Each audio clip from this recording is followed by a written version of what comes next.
அப்போ ரொம்ப கவனமாக இருக்கணும். ஜெபிக்கும் பொழுது மட்டுமல்ல, ஆராதனையில் கலந்து கொள்ளும் பொழுது மட்டுமல்ல, எப்பொழுதுமே நான் ரொம்ப கவனமாக இருக்கணும். நமக்குள்ள ஒரு எண்ணம் இருக்கணும், நான் இயேசுவின் பிள்ளை. நான் எப்பொழுதுமே என்னுடைய நடத்தையிலே, என்னுடைய பார்வையிலே, என்னுடைய செயல்களிலே, என்னுடைய குடும்பத்திலே, என்னுடைய சபையிலே, சமுதாயத்திலே நான் உண்மையும் சுத்தமுள்ளவளாக இருக்கணும், சுத்தமுள்ளவனாக இருக்கணும். அப்படி என்ற ஒரு பயம். என்னை இயேசு பார்த்து கொண்டே இருக்கின்றார். என்னை உண்டாக்கின கடவுள் என்னை பார்த்து கொண்டே இருக்கின்றார். நான் பரிசுத்தமாக இருக்கணும், நான் சுத்தமாக இருக்கணும். யாருக்கும் தீங்கு நினைக்கக்கூடாது, தீங்கு செய்யக்கூடாது, பொய் பேசக்கூடாது, புறங்கூறக்கூடாது. இவைகளெல்லாம் கர்த்தர் நமக்கு சொல்லி கொடுத்திருக்கின்றார்.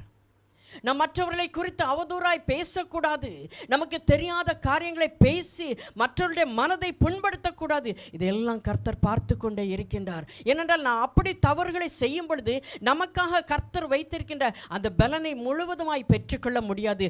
பூரண பலனை பெற்றுக்கொள்ளும்படியாக எச்சரிக்கையாக இருங்கள் என்று கர்த்தர் சொல்லியிருக்கின்றார்.